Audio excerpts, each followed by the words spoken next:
கண்மணி அன்போட காதலன் நான் எழுதும் பொன்மணி உன் வீட்டில் சௌக்கியமா நான் இங்கு சௌக்கியமே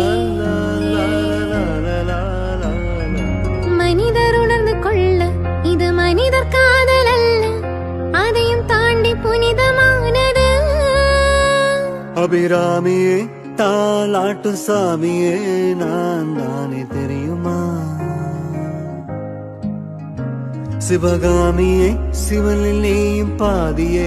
அதுவும் உனக்கு புரியுமா சுபலாலி லாலி